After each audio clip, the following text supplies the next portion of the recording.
In order to connect ideas in your writing, you will generally need to use transitional words and phrases. Transitional words or phrases sort of act as signposts. They tell the reader that you're changing direction, or that you're calling attention to part of the text. First, here's an example of a couple sentences with no transition. I appreciate how the public transit in this city is always on time. The monthly transit pass is quite expensive. If a reader were reading this, they'd probably be kinda confused.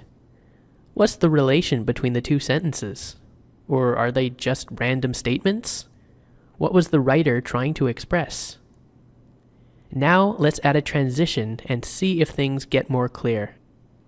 I appreciate how the public transit in this city is always on time. However, the monthly transit pass is quite expensive.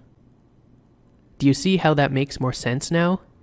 Without a transition, the connection between the two sentences was pretty unclear, but it's much more logical now. The first sentence is quite positive about transit. The second sentence is more negative, and I signal this shift in idea by using a transition. However is a transitional word, but I could also use a transitional phrase here just as easily. How about, that being said, the monthly transit pass is quite expensive. That works just as well.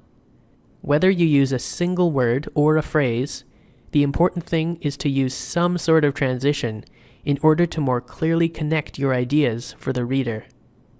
And the two terms we just discussed certainly aren't the only transitions I could use in this case.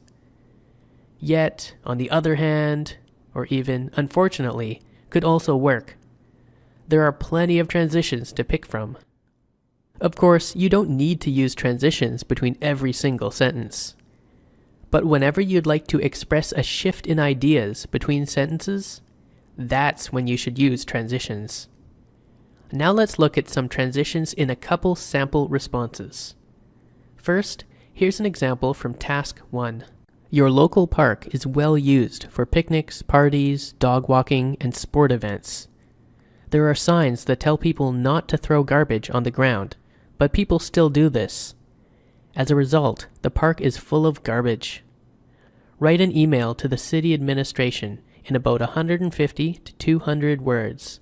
Your email should do the following things: complain about the garbage, explain why a clean park is important, suggest what city officials should do to fix the problem. Okay, we're just going to look at a few sentences from a response to this task. Here's a version without transitions. To help solve this problem, I have 3 suggestions.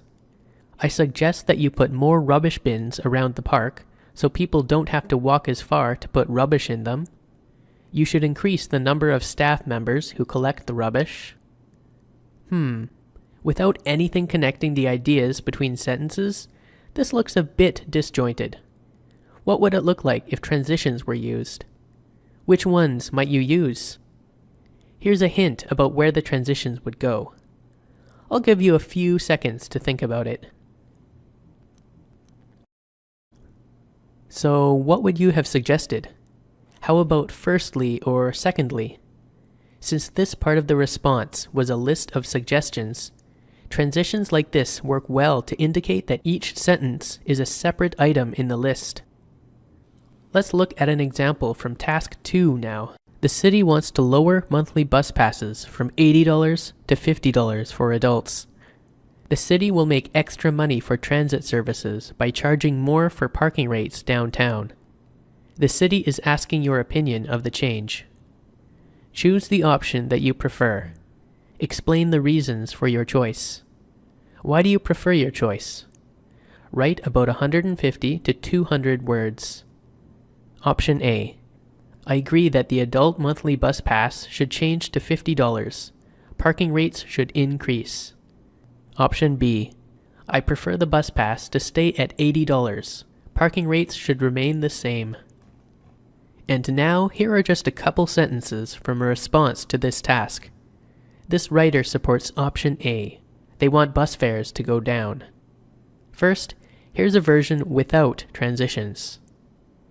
As a student, paying less for bus passes would allow me to purchase more learning materials and to spend more money on recreation. This change could motivate more people to become green, and instead of driving cars, they may buy monthly passes to reduce the money they are spending on gas. Okay, so again, without a transition in the second sentence, the reader is left a little puzzled. The first sentence mentions the writer being a student, and the second talks about people in general. What exactly is the connection? Again, here's a hint about where you could add a transition to help readers understand the connection between the ideas. Now I'll give you a few seconds to think about what transition might fit here. So what would you have suggested? How about additionally? Since the second sentence seems to be another supporting idea, something like additionally or furthermore could fit well. I want to remind you that there are plenty of different transitional words and phrases you can choose from to connect ideas between sentences. We've covered just a few examples in this video. And you can also use transitions in a larger context, between paragraphs. We'll be examining this in more detail in the next video.